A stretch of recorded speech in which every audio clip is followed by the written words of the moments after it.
बताया ऐसा भी जा रहा है कि ये हो सकता है कि ब्लैक विडो के लव इंटरेस्ट का रोल प्ले करे, लेकिन जहाँ तक मेरा अंदाजा जा रहा है बहुत ज़्यादा वो ये है कि ये दरअसल टास्क मास्टर की मिस्टीरियस शख्सियत होने वाले हैं, या फिर टास्क मास्टर से इनका कोई लेना देना तो ज़रूर होगा ही। इसके अलावा इसके अंदर हमें जो एक और इंटरेस्टिंग कैरेक्टर दिखेगा जिसको हमने ट्रेलर में बहुत ही कम दिखा है, वो दरअसल रे विंस्टन प्ले करेंगे ड्रेवकॉफ का कैरेक्टर। अब ड्रेवकॉफ जो है वो दरअसल वो शख्स है जो कि पूरे के पूरे रेड रूम को चलाता है और नताशा रोमानोफ के ऊपर टॉर्चर करने के लिए वो काफ़ी ज़्यादा फेमस है। यानी उसके और नताशा के बीच खतरनाक किस्म की कोई हिस्ट्री रह चुकी है जिसको हम देखेंगे कि किस तरह से वो यहाँ पे सॉल्व होती है।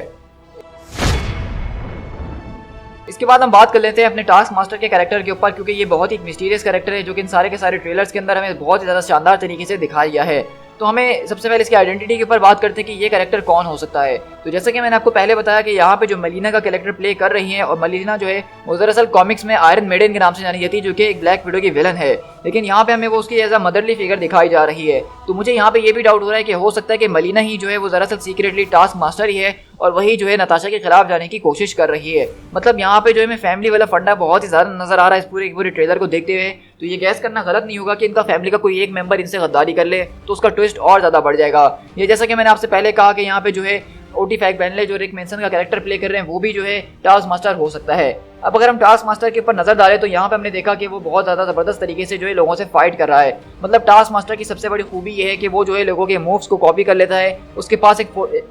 एक तरह की फोटोग्राफिक मेमोरी है जिसका इस्तेमाल करते हुए वो किसी के भी मूव्स को कॉपी करके उसके खिलाफ इस्तेमाल कर सकता है। लेकिन हमने यहाँ पे एक ट्रेलर की शॉट के अंदर देखा था कि किस तरह से वो लोगों के मूव्स को जो है एक अपने स्कैनर के जरिए स्कैन कर रहा है, और इसको देखते हुए ऐसा लग रहा है कि ये किसी किस्म की स्टार टैग यूज कर रहा है, क्योंकि टोनी स्टार्क ने सेम इसी तरह की टैग इस्तेमाल करी थी सिविल वॉर मूवी के अंदर जब उसने कैप्टन अमेरिका के मूव्स को कॉपी करके उनको हराने का चाहा था। तो कहीं ऐसा तो नहीं कि ये भी टोनी स्टार्क का बनाया हुआ एक विलन है जिसका अब नताशा को मुकाबला करना पड़ रहा है। इसके अलावा हमने देखा कि किस तरह से ब्लैक पैंथर के क्लॉज को कॉपी कर चुका है, स्पाइडरमैन की तरह स्विंग कर चुका है, हॉकाई की तरह तीर चला रहा है और कैप्टन अमेरिका की तरह शील्ड घुमा रहा है। तो टास्क मास्टर का कैरेक्टर बहुत ज़्यादा इंटरेस्टिंग होने वाला है और इसके और विडो के बीच के जो फाइट सीन्स होने वाले हैं वो बहुत ही ऑसम होंगे।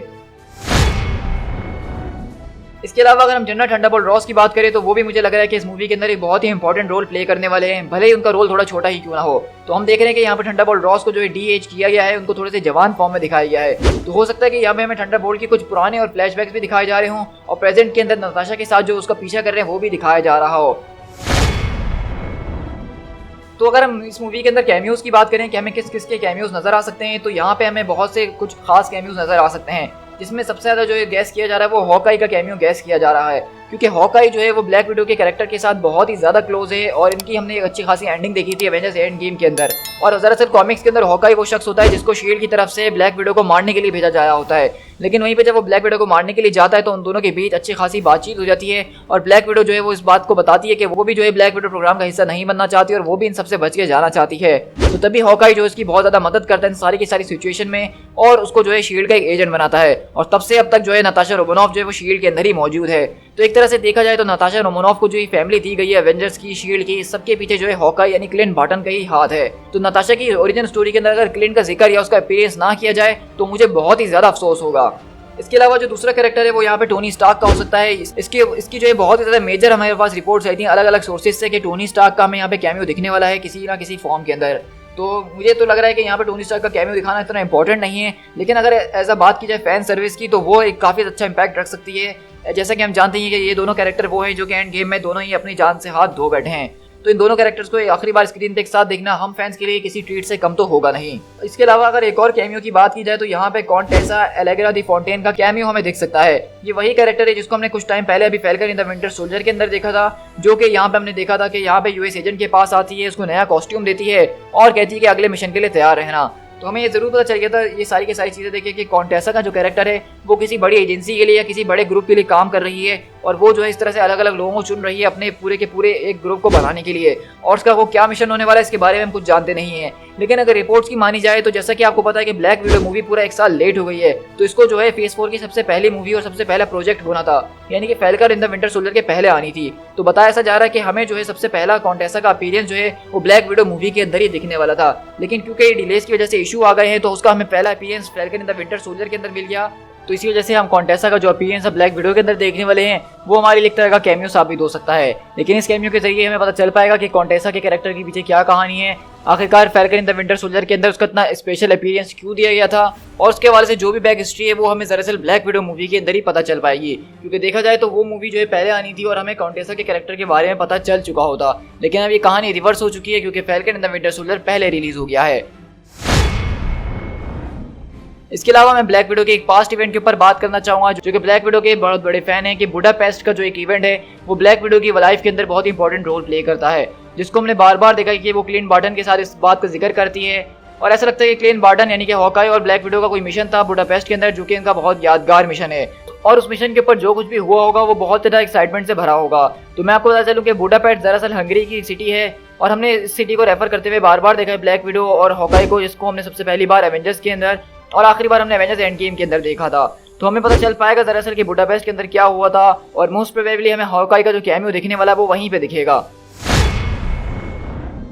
इसके बाद हम बात कर लेते हैं कि किस तरह से ब्लैक विडो एमसीयू के फ्यूचर के ऊपर इंपैक्ट डाल सकती है। तो जैसा कि आप सब जानते हैं कि ब्लैक विडो का कैरेक्टर ऑलरेडी जो है मर चुका है, यानी नताशा रोमानोफ की डेथ हो चुकी है एवेंजर्स एंड गेम के अंदर, और उसका जो फेट है वो सील हो चुका है। मतलब उसका वापसी का कोई जरिया नहीं है और उसको वापसी लाना बिल्कुल बेकार होगा क्योंकि उसको एक बहुत ही अच्छी डेथ दी गई है और उसकी जो है एक बहुत ज़्यादा वर्थ हो चुकी है अब। लेकिन अगर उसको इसी तरह से वापसी ले आएंगे तो उसकी कोई मायने नहीं रखेगी डेथ। तो मुझे लगता है कि यहाँ पे ब्लैक विडो को जो टाइटल है वो उसकी दरअसल सिस्टरली कैरेक्टर यानी कि येलेना को दिया जाने वाला है, और कॉमिक्स के अंदर भी येलेना बेलेनोवा जो है वो ब्लैक विडो का टाइटल ले चुकी है अपने पास। और इस मूवीज के ट्रेलर और फुटेज को देखते हुए लग रहा है कि येलेना जो है वो ब्लैक विडो बनने के बहुत ज़्यादा कैपेबल भी है क्योंकि वो नताशा को पूरी टक्कर भी दे रही होती है।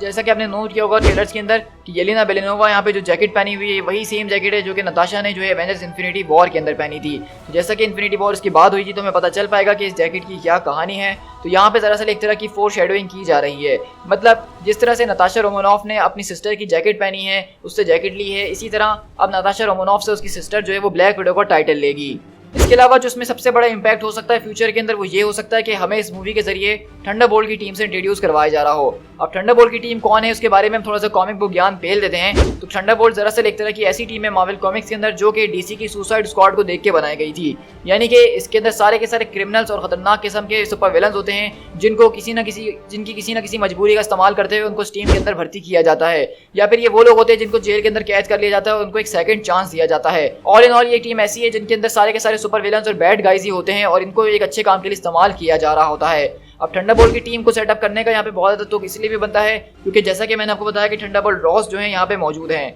अब थंडरबोल्ट रॉस जो है वही हो सकता है कि इस पूरी की पूरी थंडरबोल्ट की टीम्स को बनाएंगे जिसके अंदर वो अपने एबोमिनेशन वाले कैरेक्टर को भी इस्तेमाल करेंगे, जिसको भी शैंग-ची के ट्रेलर में हमने वापसी आते देखा ही था। और मुझे लगता है कि दरअसल थंडरबोल्ट्स की टीम के लिए ही कॉन्टेसा भी काम करती होगी जो कि थंडरबोल्ट के साथ ही है, और इसीलिए उसने यूएस एजेंट को भी अपनी टीम के अंदर रिक्रूट करा है, और वो टीम दरअसल कोई और नहीं बल्कि थंडरबोल्ट्स की टीम ही होने वाली है। अब वैसे तो कॉमिक्स में जनरल थंडरबोल्ट रॉस का इस थंडरबोल्ट टीम से कोई लेना देना नहीं होता है, बस ये नाम ऐसे ही कोइंसिडेंस है। लेकिन अब लग रहा है कि एमसीयू के अंदर इनके पास एक अच्छा मौका है कि जनरल थंडरबोल्ट रॉस ही इस टीम को बनाए और वो अपने नाम के ऊपर ही इस टीम को थंडरबोल्ट नाम भी दें। तो ये चीज़ ज़्यादा मेक सेंस कर रही है कॉमिक्स से भी। तो इसलिए मुझे पूरी उम्मीद है कि इस मूवी के जरिए कुछ ना कुछ हद तक हमें थंडरबोल्ट्स टीम को इंट्रोड्यूस करवा ही जाने वाला है, और फेज 4 और फेज 5 के अंदर वो हमें एज अ मेन टीम नजर आ सकती है। सो गाइस, ये वो कुछ चीज़ें जो कि ब्लैक विडो मूवी देखने से पहले आपको पता होनी चाहिए। रेड गार्डियन कौन है, टास्क मास्टर कौन है, थंडरबोल्ट रॉस क्या करते आ रहे हैं, और ये सारी की सारी वो छोटी छोटी चीज़ें जो कि आप जब इस मूवी को देखेंगे तो आपको एक बेटर अंडरस्टैंडिंग प्रोवाइड करेगी। तो आज की वीडियो बनाने का यही मकसद था कि ब्लैक विडो अब 1-2 दिन में रिलीज होने ही वाली है, तो उससे पहले आप इस वीडियो को देख के उसके लिए प्रिपेयर हो जाइए।